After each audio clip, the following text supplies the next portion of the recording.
दीवारों पर उकेरे गए इन पेंटिंग्स को गौर से देखिए। मधुबनी जिला मुख्यालय से सटे जितवारपुर गांव की यही पहचान है।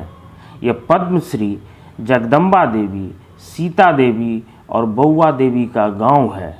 इसी गांव ने मिथिला की पारंपरिक पेंटिंग को वैश्विक पहचान दी। यही यहाँ के ज़्यादातर लोगों की रोजी रोटी का जरिया भी है।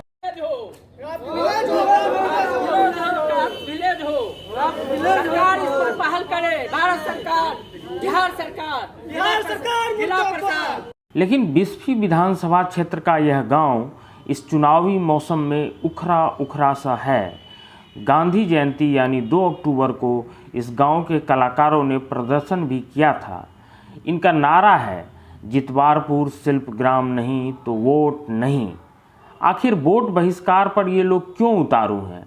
क्योंकि इन रंगीन दीवारों के पीछे बदरंग राजनीति छिपी है, जिसके कारण इनके सपने आधे अधूरे हैं।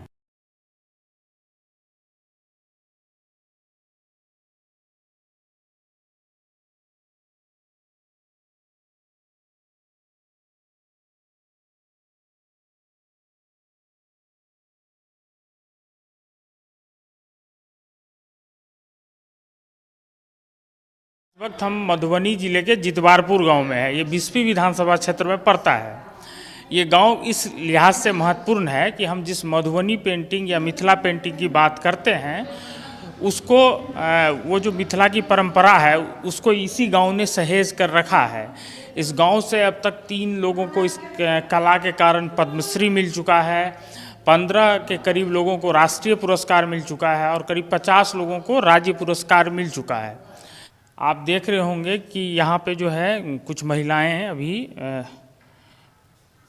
मिथिला पेंटिंग से जुड़ी जो महिलाएं हैं वो काम कर रही हैं, मास्क बना रही हैं। यहाँ पे ये लोग जीविका से जुड़ी हुई हैं और ये 5,000 की करीब 5,000 की करीब आबादी है इस गांव की। और इस गांव में जो परिवार हैं, करीब करीब हर परिवार इससे जुड़ा हुआ है। तो जो हम लोकल फॉर वोकल और आत्मनिर्भर भारत वगैरह की बात करते हैं, आप इसको इस गांव में साकार होते हुए देख सकते हैं। हम इनसे जानेंगे और ये जानने की कोशिश करेंगे कि कैसे एक जो परंपरा है उसको रोज़गार के रूप में अपना के इन लोगों ने अपनी ज़िंदगी बदली है और कितना इन लोगों को इससे फ़ायदा हो रहा है।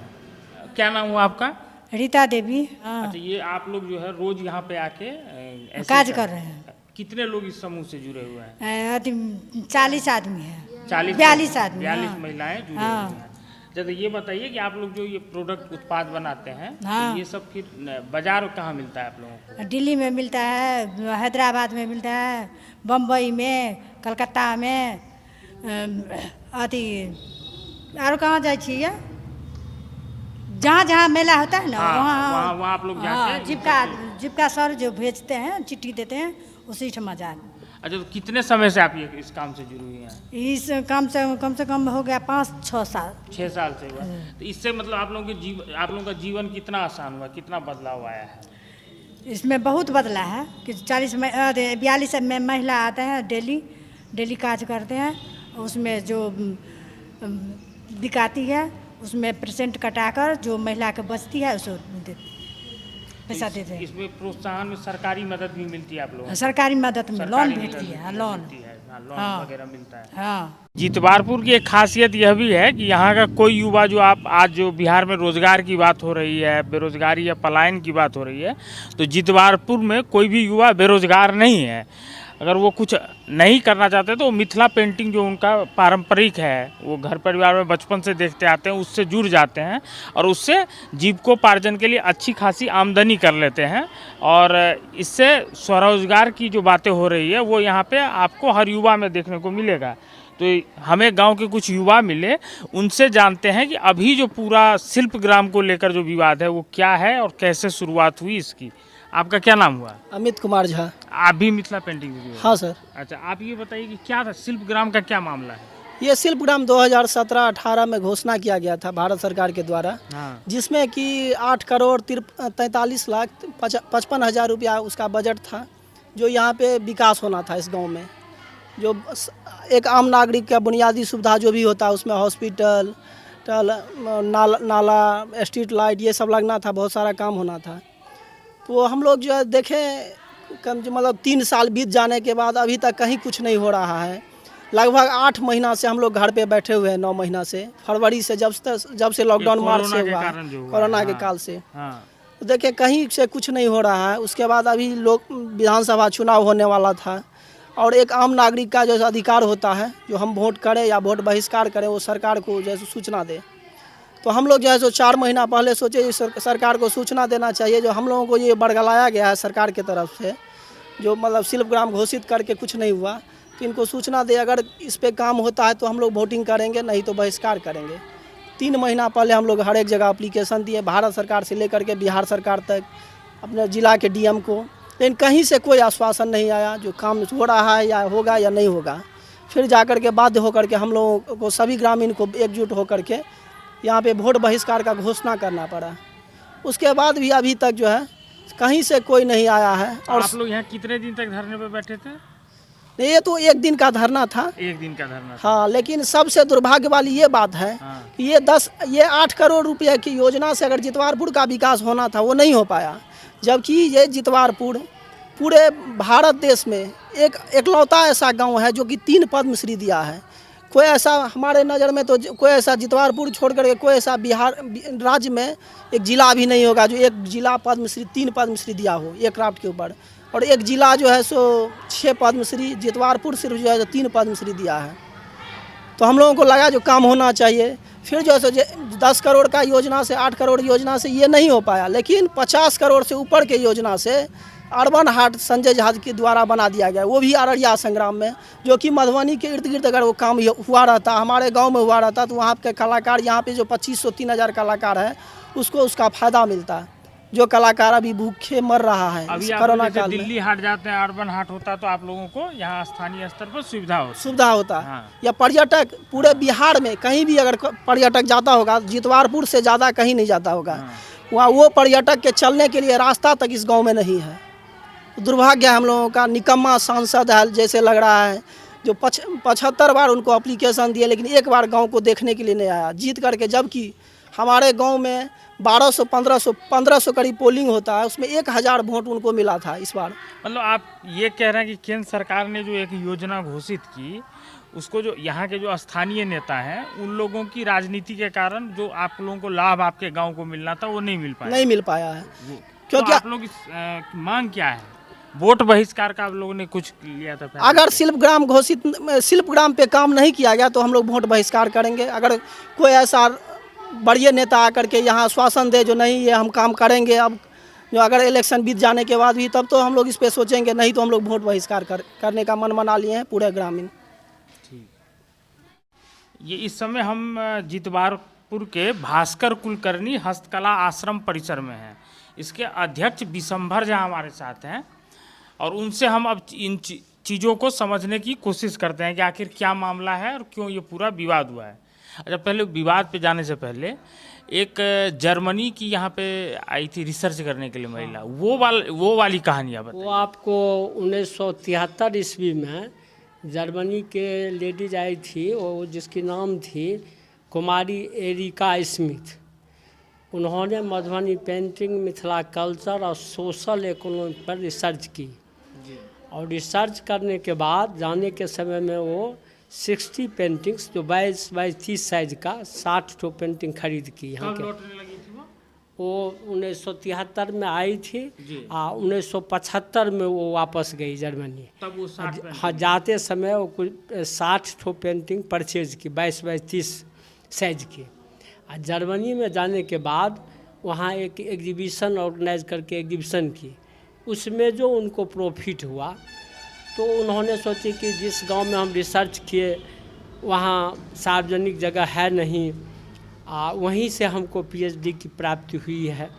तो उन्होंने खुशी होकर करके पुनः लौटी 75-76 में, लास्ट 75 में लौटने के बाद उसमें जो मुनाफा हुआ था उनको पेंटिंग्स में, वो सोची कि जितवारपुर में कलाकारों के लिए एक सार्वजनिक जगह बना दें।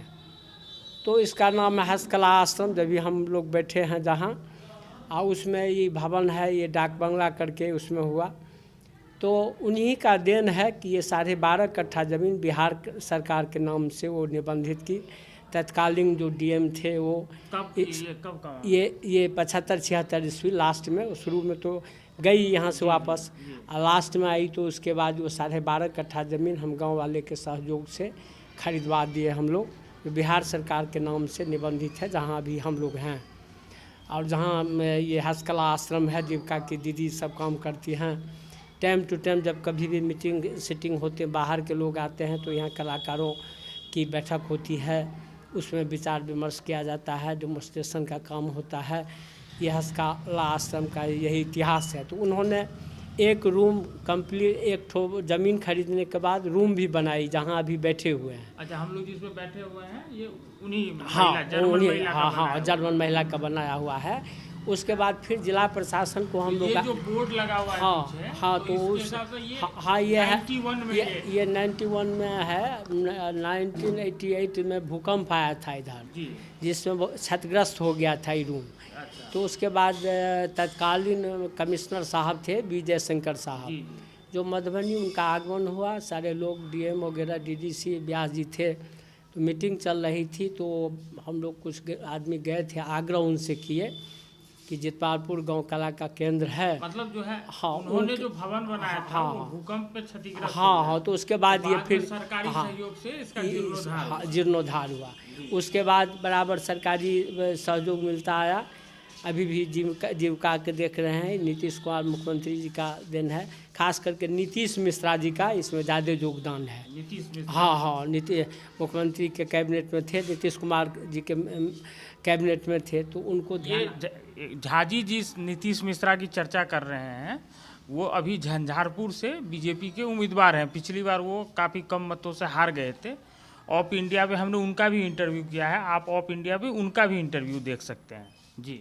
तो अभी सामने देख रहे हैं वो आर्ट गैलरी है, जो पेंटिंग संस्थान जितवारपुर में ही बनने वाला था, लेकिन यहाँ ज़मीन उपलब्धि नहीं हुई, सौराष्ट्र में हुआ, इसलिए पेंटिंग संस्थान वहाँ शिफ्ट कर गया। यहाँ आपको आर्ट गैलरी, जो सामने मकान देख रहे हैं जिसमें जीविका की महिलाएं लोग काम कर रही हैं, वो आर्ट गैलरी है, तो जितवारपुर में बना। उसके बाद हम लोगों ने क्राफ्ट विलेज के लिए सरकार को ध्यानाकृष्ट किए, खास करके तत्कालीन डीएम साहब इसमें काफ़ी जोर दिए। 2017 में वो यहाँ आए थे, उसमें वो प्रयास में लग गया, हम लोग भी प्रयास में लग गए, प्राइम मिनिस्टर को ध्यानाकृष्ट किए, क्योंकि प्राइम मिनिस्टर जहाँ कहीं भी उस टाइम में गए तो मधुबनी पेंटिंग को ही भेंट किए। ये जो अभी परिसर है, ये ठीक है, आप बोले कि कुछ काम हुआ, सहयोग हुआ, एक विदेशी महिला के सहयोग से ये शुरू हुआ था, लेकिन अभी भी ये परिसर जो है ये पूरी तरह से हमको नहीं लग रहा कि बना हुआ है, ये बहुत अच्छी स्थिति में है ये परिसर, एक जीविका के बिल्डिंग को छोड़ दे तो। ये कुछ सालों से ध्यानाकृष्ट तो हम लोग करते आए हैं, जिला प्रशासन को, स्टेट गवर्नमेंट को, सेंट्रल गवर्नमेंट को, लेकिन इस बीच में जितना काम होना चाहिए वो नहीं हो पाया है। इसीलिए सामने में जो शेड बना था कलाकारों के लिए, यहाँ बैठ कर के डिमोन्स्ट्रेशन करेगी, सब वो जीर्ण शीर्ण अवस्था में पड़ा हुआ है। आवश्यकता है, हम लोग ध्यानाकृष्ट किए हैं, लेकिन काम नहीं शुरा हो, सिर्फ आश्वासन तक ही मिलता है, काम कुछ इस बीच में नहीं के बराबर हुआ है। दूसरी बात, हम लोगों ने क्राफ्ट विलेज के लिए टेक्सटाइल मिनिस्टर को लिखे थे, पीएम को लिखे थे, सीएम को लिखे थे, जिला प्रशासन डीएम को तत्कालीन शीर्षत अशोक कपूर जी को लिखे थे, प्रयास किए, घोषणा भी भारत सरकार के टेक्सटाइल विभाग से आए, उच्च पदाधिकारी लोग किए, लेकिन इम्प्लीमेंट नहीं हुआ। 10 करोड़ रुपया जितवारपुर गांव के विकास के लिए वो लोग घोषणा किए, लेकिन बीच में संजय झा थे, उनके प्रयास से अर्बन हाट हो गया, लेकिन जितवारपुर नहीं हो पाया। तो हम लोग यही प्रशासन से जानना चाहते हैं क्यों नहीं हुआ, जबकि जितवारपुर मिथिला पेंटिंग का गढ़ है, मधुबनी पेंटिंग का जंक्शन है। यहाँ 3 ठो पद्मश्री हो चुकी हैं, 15 ठो करीब नेशनल वार्डी हैं, 50 ठो करीब स्टेट वार्डी हैं, और 500 से ऊपर दक्ष शिल्पी हैं। ये अंतर्राष्ट्रीय स्तर पर इस गांव का ख्याति प्राप्त है मिथिला पेंटिंग को लेकर के, लेकिन इस गांव को जितना विकास होना चाहिए वो नहीं हुआ है। गांव के इस स्कूल को देखिए, बिहार में सरकारी स्कूल ऐसे कम ही दिखते हैं और गांव तो ऐसे गिनती के ही हैं, पर ग्रामीणों का दावा है कि इस स्कूल परिसर के एक हिस्से में अस्पताल बनना था, लेकिन कुछ नहीं हुआ। पुस्तकालय की ज़मीन भी यूं ही पड़ी है। म्यूजियम, विदेशी सैलानियों के लिए विश्राम गृह जैसे वादे भी पूरी होने की उम्मीद नहीं दिखती। एक गांव जिसने मिथिला पेंटिंग, जिसे आजकल अब मधुबनी पेंटिंग कहने लगे हैं, को वैश्विक पहचान दी, जिसे सहेज कर रखा गया, उससे एक वादा किया गया था, जो वादा किस तरह से स्थानीय राजनीति के कारण पूरा नहीं हो पा रहा है, ये यहाँ के ग्रामीणों ने बताया। इन्होंने वोट बहिष्कार का भी फैसला लिया है और हाल में इसको लेकर धरना भी दिया था।